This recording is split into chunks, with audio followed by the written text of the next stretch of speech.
오늘은 열왕기상 17장 말씀이에요. 이 말씀은 여러분들이 여기 계신 분들은 몇 번씩 10번 이상 들었던 아주 잘 알고 있는 말씀이라고 생각됩니다. 그렇지만 우리가 알고 있는 것과 행하고 있는 것이 너무 다르기 때문에 우리가 이번에는 말씀을 듣고 행해야겠다라는 그런 마음으로 이 말씀들을 들었으면 좋겠다라고 생각을 합니다. 왜냐하면 우리가 말씀을 몰라서 우리의 삶이 변화가 되는 게 아니라 아는데 행하지 않아서 우리의 삶이 변화되지 않고 늘 제자리 걸음을 하고 있는 것이기 때문이죠. 오늘 이제 17장 1절에서 엘리야에 대해서 소개를 하고 있습니다. 길르앗에 우거하는 자 중에 디셉 사람 엘리야가, 그래서 엘리야가 디셉 사람이고 요단 동편에 살고 있는, 그러니까 길르앗은요 요단 서편 쪽이 아니라 요단 동편 쪽이에요. 그래서 요단 서편과 동편의 갈등을 아시는 분은 아시겠지만 요단 동편은 요단 서편에 비해서 좀 변방 지역이라고 볼 수 있죠. 그리고 그 변방 지역 중에서도 이 디셉이라는 장소는 요단 야복강에서 북쪽으로 한 16km 떨어져 있는 마을로 알려져 있기도 하고, 아르목 남쪽에 있는 사람이 잘 살지 않는 숲으로 보기도 합니다. 그래서 한마디로 말하면 잘 알려져 있지 않은 지명이에요. 그러니까는 변방 그 주변 요단 동편 중에서도 잘 알려져 있지 않은, 사람이 잘 살지 않는 숲인지 아니면 촌 구석인지 알 수 없는 동네의 사람입니다. 즉 다시 말하면 하나님께서는, 그러니까 이 엘리야, 그 위대한 엘리야는 누구냐 하면 잘 알지도 못하고 이름도 없고 지위도 없는 한 시골에 살고 있던 촌부, 평범한 촌부였습니다. 그런 사람을 하나님께서는 그 시대의 가장 위대한 엘리 선지자로 부르셨습니다. 그러니까 엘리야가 와서 얘기를 하니까 아합이 왜 저렇게 말을 안 듣지? 라고 여러분 이야기를 아시잖아요. 왜냐? 갑자기 어디 시골에 살고 있던 한 노인이 와서 내 말 안 들으면 앞으로 이제 비가 안 올 것이다, 이렇게 얘기하니 뭐야 저거는, 이런 식의 반응이 있을 수밖에 없었던 것이죠. 그러니까 왜냐하면 그럼 왜 이렇게 시골에 있었던 사람을 하나님께 부르셨을까? 사마리아에서, 북이스라엘이잖아요. 북이스라엘 사마리아 성읍에는 선지자가 없어서 그랬을까? 네, 당시에 북이스라엘 사마리아에는 제대로 된 선지자가 없고 있어도 다 숨어 있었습니다. 왜냐 하면 이세벨과 아합이 박해를 하고 다 죽이려고 했기 때문에 다 숨어 있거나 도망가 있거나 아니면 죽었거나 하는 아주 그런 위태위태한 상황이었기 때문에 시골에 있는 엘리야가 하나님의 부름을 받게 됩니다. 엘리야라는 이름은 엘 하나님, 이 나의 야 여호와. 그러니까 여호와는 나의 하나님이시다라는 뜻으로, 이 이름을 보면은 그는 시골에 있었고 모르는 사람들이 잘 알려지지 않은 곳에 있었지만 그와 그의 가정은 하나님을 섬기는 가정이었고 하나님을 잘 알고 있는 인물이었던 것 같습니다. 그러니까 우리가 어디에 살고 있든지 어느 교회 다니든지 어떻게 내가 지역에 있는 이런 건 중요하지 않아요. 내가 하나님 앞에 바로 잘 살고 있느냐 아니냐가 중요한 것이지 내가 어떤 알려진 곳에 살고 있느냐는 전혀 중요하지 않습니다. 그런 엘리야를 하나님께서 부르셨고 그에게 이제 아합에게서 가서 하나님의 말씀을 전달하라고 명령을 하셨습니다. 그래서 이제 그가 아합 앞에 가서, 그러니까 상황을 보시면 아시겠지만 지금 이 상황은 어떤 촌부가 갑자기 와서 하나님의 말씀 이제 내게 임하지 않는 한 비가 앞으로 수년 동안 내리지 않을 것이다라는 하나님의 명령을 전달합니다. 이렇게 전달하는 것을 상황을 보고 나면 사람들이 이 아합이 이 말을 들었을까요? 이 상황과 아마 여러분들이 연결시켜서 보시면 참 좋은 그 장면이 바로 앞에 모세가 섰을 때의 장면과 비슷하다고 생각하시면 됩니다. 갑자기 어떤 이스라엘의 한 노인이 나타나서 바로 앞에 서서 하나님이 명령하셨으니 내 백성을 내놔라. 예, 광야에 가서 나를 예배하게 하라. 그래서 일을 멈추게 하라. 뭐 이런 얘기를 하니까 도대체 하나님이 누구냐? 뭐 이런 식의 반응이 있었잖아요. 네가 누군데 감히 나한테 내 앞에 와서 내 백성을 내놓으라 마라 하느냐라는 반응과 비슷하다고 보시면 됩니다. 하나님께서 지금 여기서 엘리야를 통해서 내리신 이 비가 오지 않는다라는 이 징계는 비가 하나님 신명기 28장에서 하나님께서 너네들이 내 계명을 지키지 않았을 때 나와의 언약을 깼을 때 내리는 그 많은 그 징벌 중에 한 항목입니다.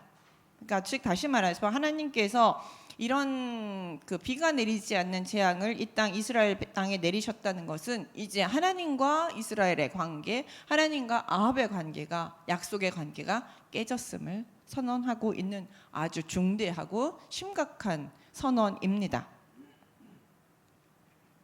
그렇기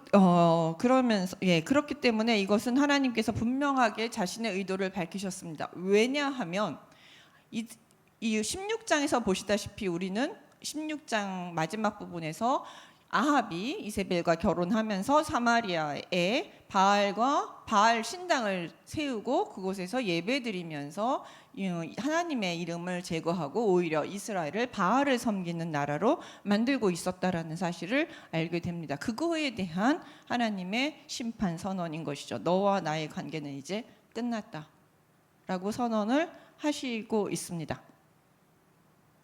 그래서 재앙을 선포하셨고, 그리고 근데 이제 하필이면 왜 비재앙인가라고 하면 그 당시에 아시다시피 바알 하면은 비구름을 몰고 다니면서 비를 내리고 풍요, 이스라엘 땅에 풍요, 그러니까 그 고대 근동에 풍요를 주는 신이라고 알려져 있습니다. 그래서 비를 관장하고 풍요를 관장하는 신이 바로 바알 신입니다. 그래서 이스라엘 사람들이 바알 신을 못 끊어낸 거예요. 왜냐하면은 농사를 지을 때의 신은 뭐니 해도 바알 신이 최고다. 이제 이렇게 생각을 한 거죠. 그러면서 이제 여러분 그 성경을 읽다 보면 하나님은 산의 하나님이요 들의 하나님이 아니다. 뭐 이런 식으로 얘기하잖아요. 하나님이 광야나 산에서는 힘을 발휘했을지 몰라도 가나안 땅에서 농사 짓는 데는 바알 신만한 신이 없다. 이제 이런 식으로 이제 퍼지게 된 것이죠. 그렇기 때문에 하나님께서는 지금 너네가 누리고 있는 이 풍요, 그다음에 하나님 내리고 있는 이 비, 그다음 이 풍요는 바알의 손에서 있는 것이 아니라 하나님 손에 있다는 것을 보여주기 위해서 비 내리는 것을 끊으신 것이죠. 비를 관장한다는 그 바알의 힘이,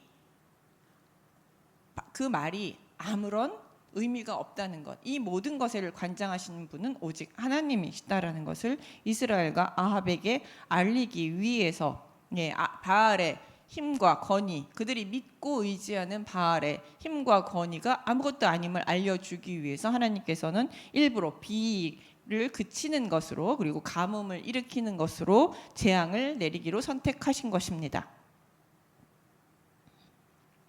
이 수년 동안이라고 얘기했는데 그 누가복음 4장 25절이나 야고보서 5장 17절에 보면 한 3년 반 정도 기근이 왔었다라고 이야기를 합니다. 이게 구약에는 없는데 신약에서 이제 그렇게 설명을 하고 있습니다. 그러고 나서 이렇게 선언을 한 다음에 뭐 비가 안 오고 나면 이제 쫙 하나님 말씀을 선포한 다음에 우리는 어떻게 돼요? 그럼 그 말에 뭐 순종한다든지 그 말씀을 전한 선지자에게 뭐가 권위가 주어진다든지 이런 생각이 들겠지만 상황은 그렇지 않습니다. 그 말씀을 딱 전달한 다음에 하나님께서 그 다음 엘리야에게 내리신 명령은 도망가라입니다. 사실 이게 처음이 아니에요. 나중에 가시면 엘리야는 하늘에서 막 불을 내리는 어마어마한 기적을 내린 다음에도 하나님이 그 다음도 뭐예요? 도망가는 거였어요. 도망가라. 그러니까 엘리야는 참 그 능력이 참 많았는데 그 능력을 능력을 행했지만 한 번도 권세를 잡아본 적이 없는, 얘기를 하고 도망가고 얘기하고 도망가는 그 패턴 속에서 늘 좌절하고 낙심하면서 하나님 어찌 이럴 수 있습니까? 라고 하나님 앞에 처절히 부르짖었던 선지자예요. 그 능력을 가지고. 우리가 구약의 선지자 하면 누구예요? 모세, 엘리야잖아요. 그리고 그 다음에 신약에서 예수님 이렇게 초막 셋 찍고 우리 여기서 삽시다 뭐 이런 이야기를 할 정도로 엘리야 하면 대단한 선지자이고 능력의 선지자이지만 늘 도망 다녔던 선지자이기도 합니다. 도망가라고 말씀하십니다. 그래서 너는 여기를 떠나 동쪽으로 가서 요단 앞 그리 시냇가에 숨고 그 시냇물을 마시라. 가서 도망가서 숨으라는 것이죠. 하나님이 뭐 권능으로 아합이 자기를 잡으러 이걸 보면 도망가라는 이야기를 왜 하셨냐 보면 이 이야기를 전했을 때 아합과 이세벨이 엘리야를 그대로 두지 않을 거라는 걸 알았던 것이죠. 왜냐하면 이거는 아합과 이세벨과에 대한 도전이고 바알 신에 대한 도전이었거든요. 그러니까 아합과 이세벨이 이거를 그냥 둘 리가 없기 때문에 엘리야를 잡아서 죽이려고 한다라는 것을 하나님께서는 알고 계셨습니다. 다시 말하면 엘리야는 이 사명을 받아들였을 때 내가 목숨 걸고 해야 된다는 것을 알고 있었습니다. 그럼에도 불구하고 엘리야는 하나님이 명령하시니 제가 순종하고 나아갑니다 하고 나갔던 곳이죠. 그리고 딱 전달하고 열심히 도망갔던 그런 선지자라고 할 수 있습니다. 그래서 도망갔어요. 도망가서 숨었는데 숨었지만 그러나 그 시냇물을 마시라. 그러면 내가 까마귀들에게 명령하여 거기서 너를 먹이게 하리라 라고 말씀하셨어요.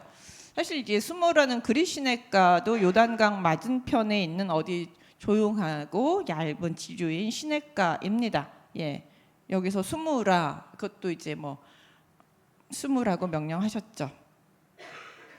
그러면 그곳에는 시냇물은 조그맣게 있지만 뭐 먹을 것이 있다거나 뭐 인가가 있다거나 이런 곳이 아니에요. 그러니까 그 먹고 살 문제가 사실 깝깝한 그런 곳으로 도망가라고 말씀하십니다. 그런데 하나님께서 또 말도 안 되는 얘기를 하세요. 그곳에 가면 아마 까마귀가 네 먹을 것을 가져다 줄 것이다. 내가 까마귀에 명령해서 너가 먹을 것을 가져다 주게 할 것이다 라고 말씀하십니다. 이건 또 뭐예요? 까마귀처럼 우리가 알고 있는 거 욕심 사나워서 절대 자기 입에 문 걸 내놓지 않는다고 알려진 그 까마귀가 먹을 것을 갖다 준다니 이 말이 된다라고 생각을 되지는 전혀 않죠. 근데 엘리야는 그 까마귀가 갖다 준다고 하나님께서 말씀하시니 그런가 보다 하고 또 거기를 갑니다.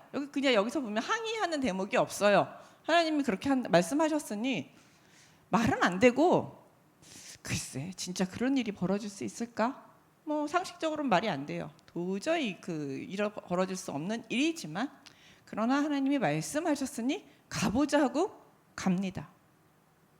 우리가 배워야 될 엘리야의 가장 기본적인 자세는 바로 이거입니다. 말이 되든 안 되든 내가 생명이 죽을지 말지 알 수 없으나 일단 하나님께 말씀하시면 가서 말도 전하고 도망도 가고 까마귀가 준다고 했는데 줄지 안 줄지 잘 모르겠으나 하나님께서 주신다고 약속하셨으니 일단 가는 거예요. 갔어요.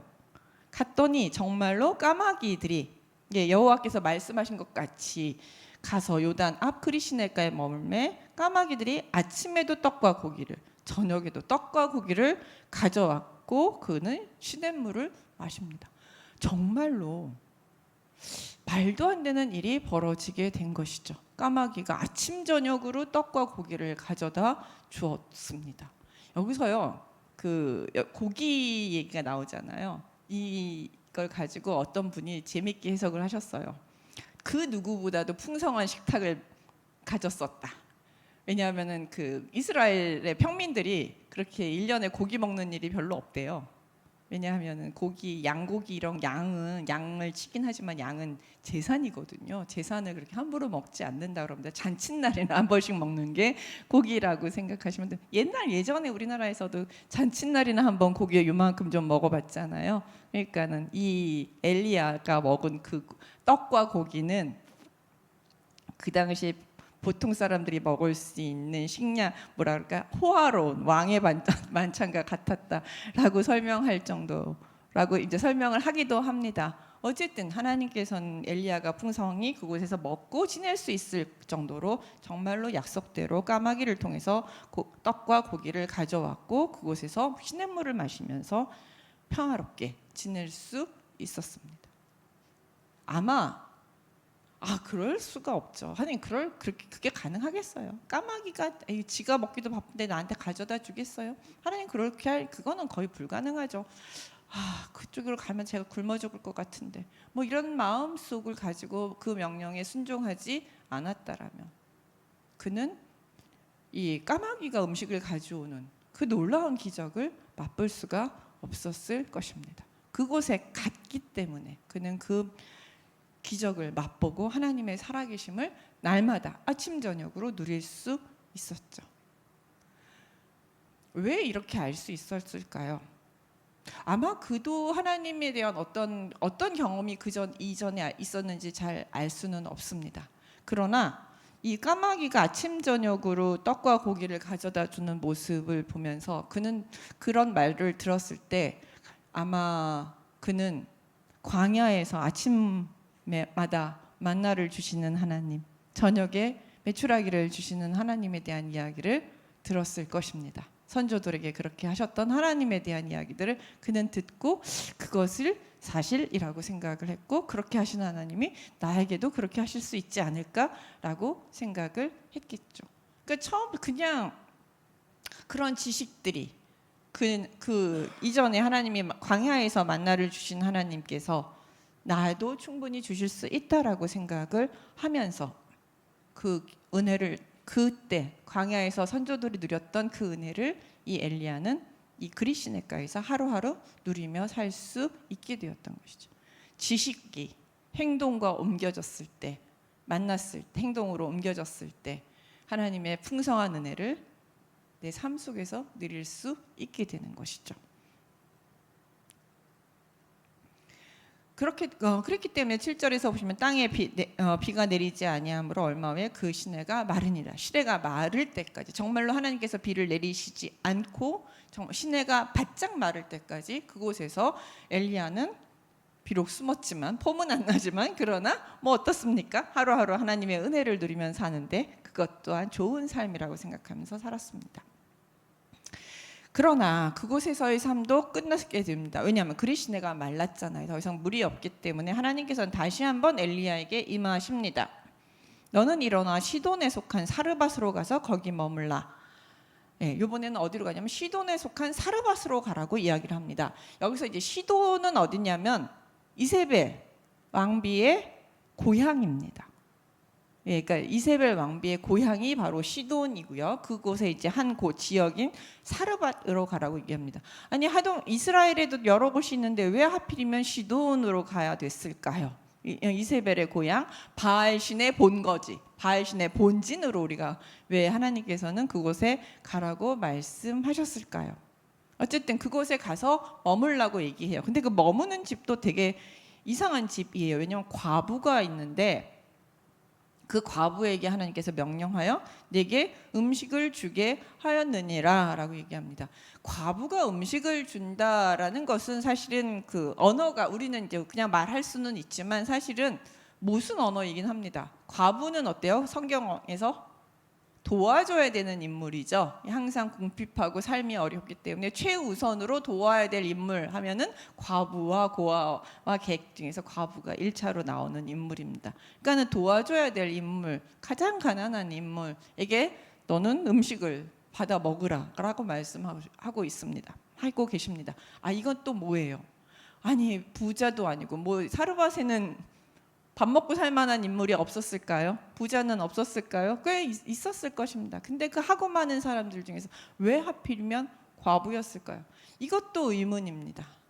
그 집에 가서 내가 있는 걸 다 팔아서 도와줘야 될 형편인데 거기서 떡을 한쪽을 얻어 먹는다는 것이 과연 가능할까?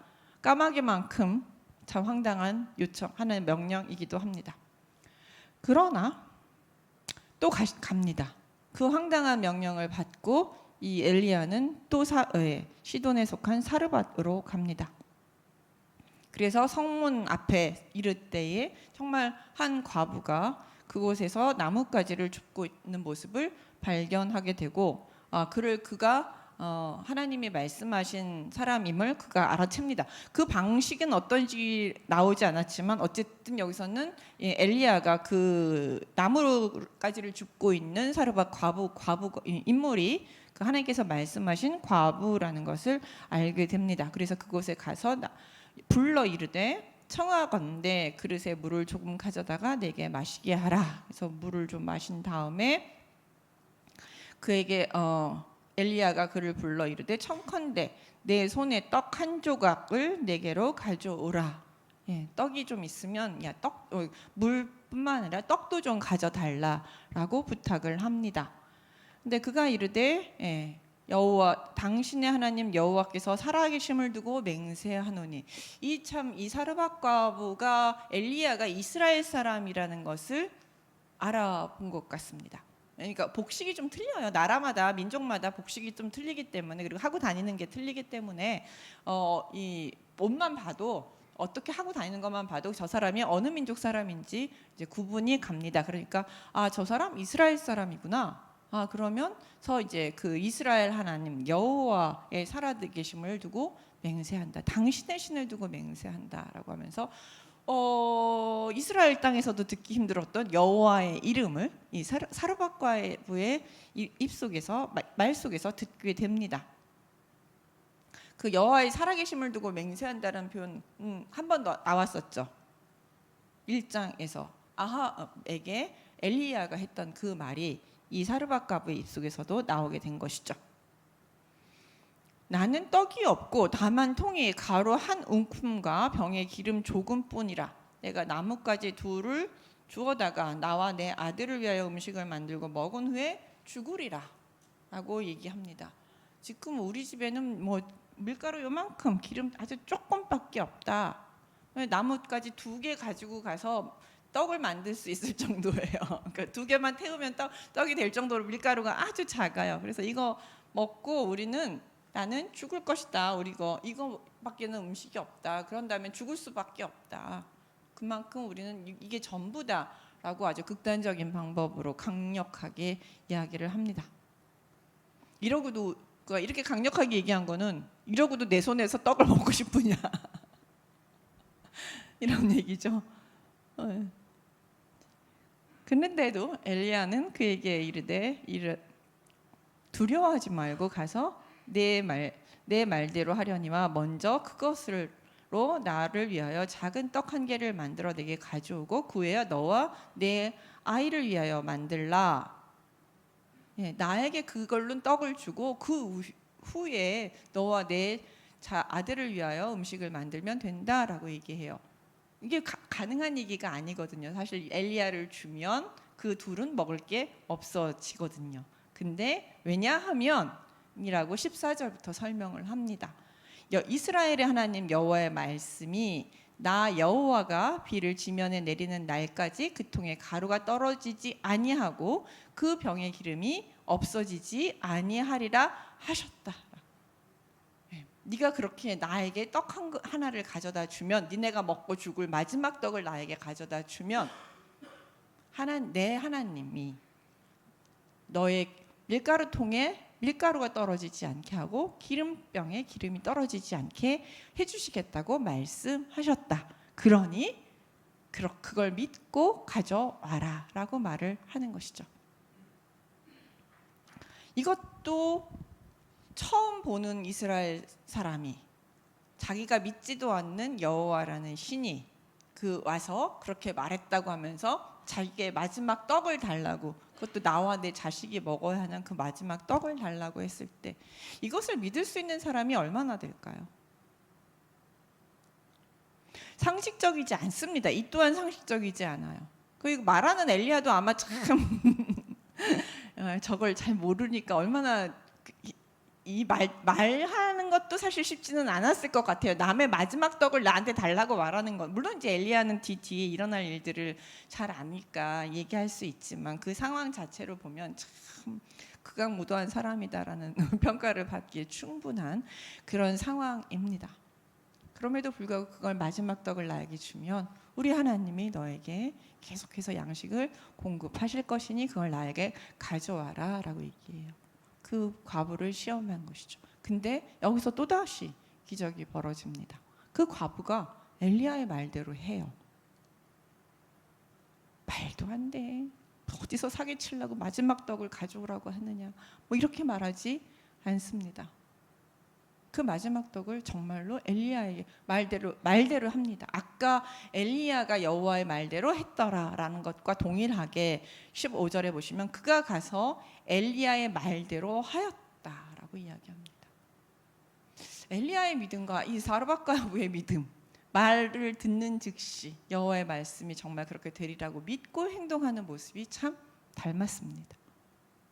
우리에게 부족한 것들, 여기서 이제 계속 강조적으로 얘기하는 게 뭐냐면 그대로 되니라, 그대로 가서 행하니라. 그랬을 때 이 사르밧가부도 그 가족이 기적을 맛보게 됩니다. 그와 엘리야와 그의 식구가 여러 날 먹으나 여호와께서 엘리야를 통하여 하신 말씀같이 통에 가루가 떨어지지 아니하고 병의 기름이 없어지지 아니하니라. 지금 나에게 주어져 있는 뭔가 이런 명령들, 이걸 하라고 나에게 말씀하신단 말이야. 이게 말이 돼? 이거 하면 나 쫄딱 망할 수도 있고, 내가 뭐라 그럴까요?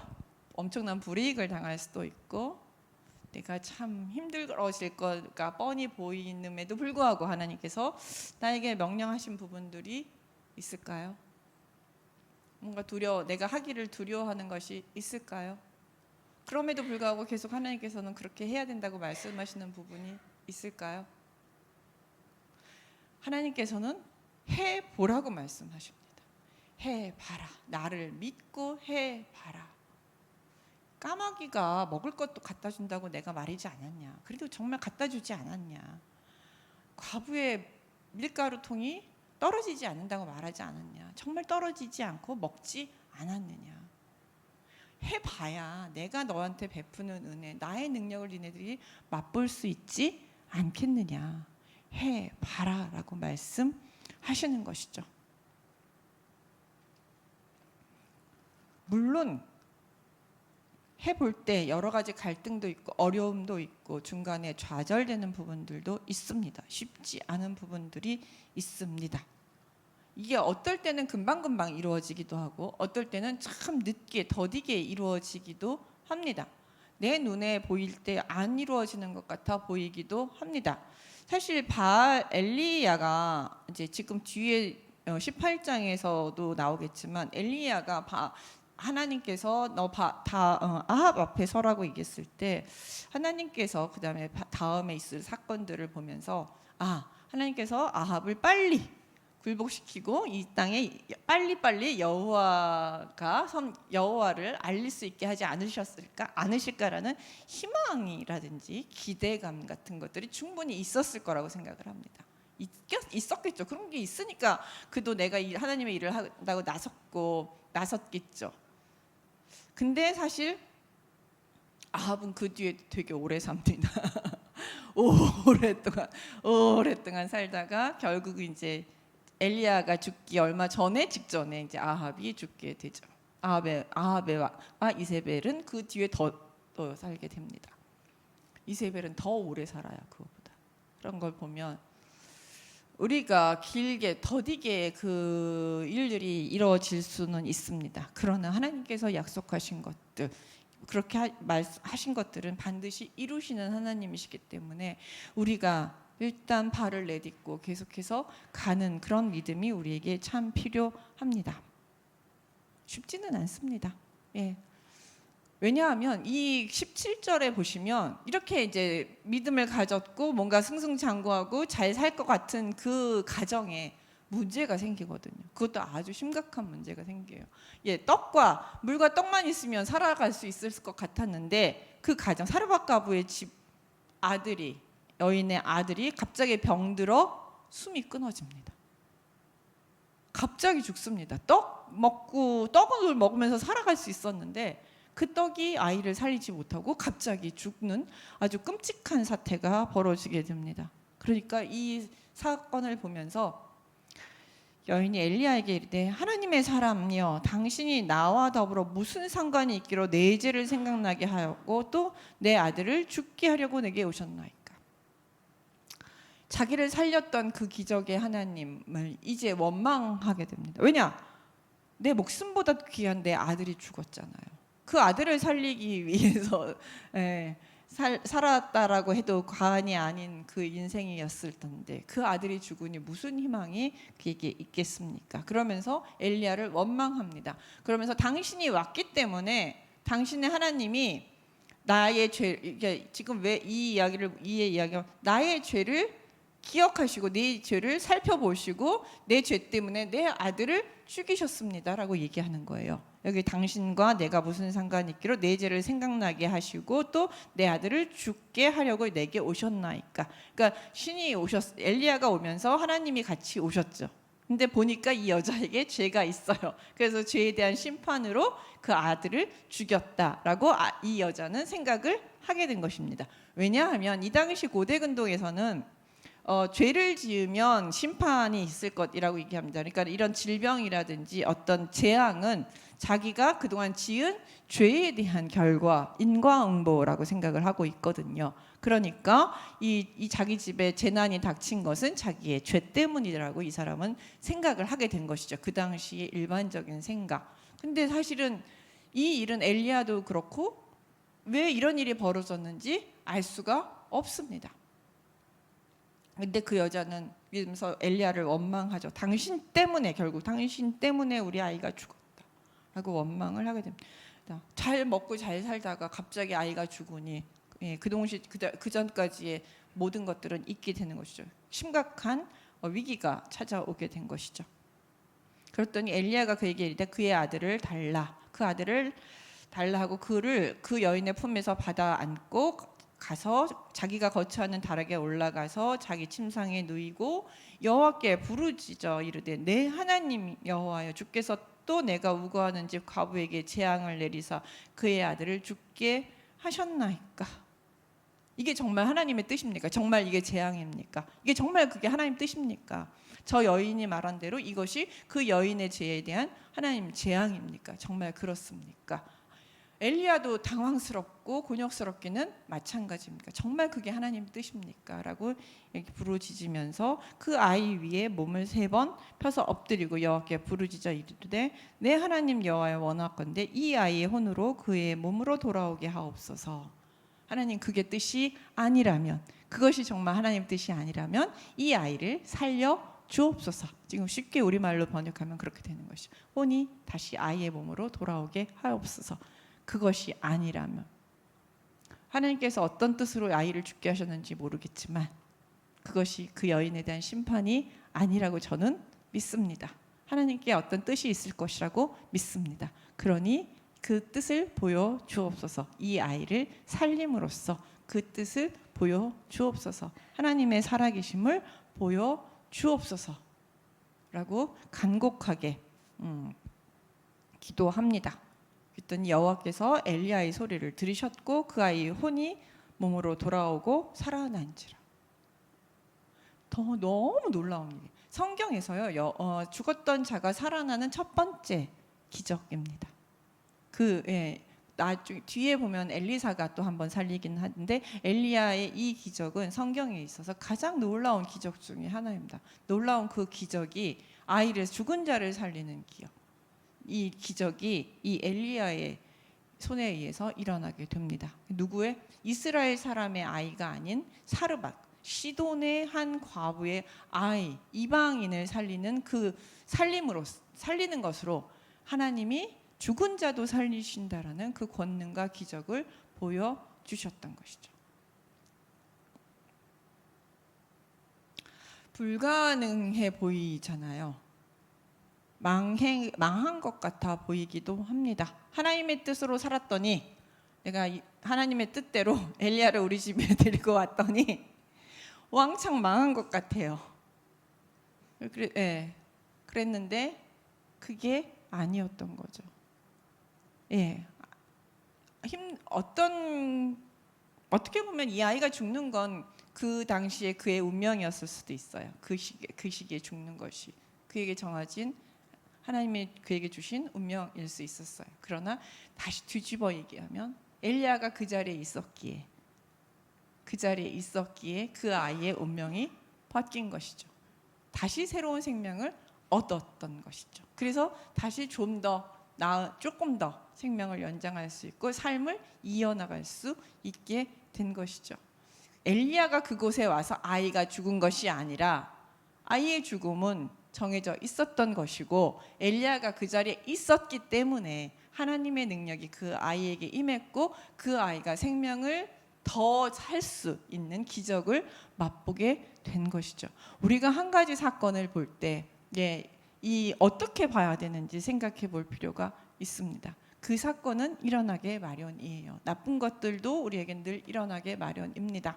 그러나 하나님의 은혜로 우리가 그 사건들을 극복하고 하나님 그 사건 속에서 하나님의 은혜를 맛보면서 하나님의 능력이 얼만큼인가 우리가 생각하지도 못하는 상상도 못하는 그런 능력을 하나님께서 우리에게 기적을 베푸시는 하나님이시고 그런 능력을 가지고 계시는 하나님이라는 것을 우리는 깨닫고 맛보고 그런 하나님을 믿고 이 세상을 살아갈 수 있는 힘을 얻게 되는 것이죠. 나에게 주어진 어려움들 원망의 대상이 아니라 하나님이 어떻게 이걸 통해서 나에게 역사하실까를 기대하는 은혜의 자리라고 우리가 보통 많이 말을 하죠. 맞습니다. 그렇기 때문에 이 아이가 살아났을 때 이 엄마가 여인이 엘리야에게 이르되 내가 이제야 당신은 하나님의 사람이시오 당신의 입에 있는 여호와의 말씀이 진실한 줄 알겠습니다. 진실한 아멘이라는 단, 진실하다는 말이 아멘이라는 단어거든요. 당신은 진짜 하나님의 사람이고 정말 하나님 당신 입에서 나오는 말은 정말 진실한 여호와의 말씀이라는 것을 내가 정말로 알겠습니다. 정말 하나님이 정말 살아계신 하나님이시다라는 것을 내가 정말로 알겠습니다라는 신앙 고백이 터져 나오게 됩니다. 이스라엘 중에는 아무도 이런 신앙 고백을 하지 않았습니다. 하나님의 살아계심으로 선포했을 때 이스라엘에서는 숨겨줄 사람이 없어서 시돈까지 도망와야 됐었습니다. 그러나 시돈에서 하나님의 놀라운 능력이 발휘됐고 그것을 본 이방 사람도 하나님의 살아계심과 엘리야가 진정 참 선지자임을 고백하는 놀라운 기적들이 벌어지게 된 것이죠. 사실 이방 여인이 하나님이 진정한 하나님이심과 이스라엘의 하나님이시다는 고백하는 일이 여기 말고 사실 한 번 더 있었어요. 솔로몬을 찾아온 스바의 여왕이 솔로몬의 지혜를 보고 하나님이 진짜 위대하신 하나님이시고 당신을 왕으로 세우신 하나님을 찬양한다 이런 얘기를 하면서 간 적이 있습니다. 열왕기서는 이런 이방 여인의 입을 통해서 하나님의 살아계심을 찬양하는 모습들로 보여주고 있습니다. 이렇게 하나님은 이스라엘 땅에서는 사라지셨지만 그가 이스라엘 땅에는 재앙을 내리시고 있지만 그러나 엘리야가 머무는 곳 자기의 귀한 종이 머무는 곳에서 하나님께서는 하나님의 살아계심을 여실히 보여주고 놀라운 기적들을 베푸시고 하나님을 믿는 이방인에게 큰 은혜를 베푸시면서 자신의 살아계심을 계속 증명해 나가고 계십니다. 우리 한 사람 한 사람이 믿음이 없고 참 교회가 어렵고 어쩌고저쩌고 많은 말들이 있지만 나의 삶 속에서 여전히 하나님은 살아 계시고 우리 하나님이 얼마나 좋은 분인가를 나의 삶을 통해서 오늘 하루도 증명해내면서 살 수 있기를 기원합니다. 기도하겠습니다.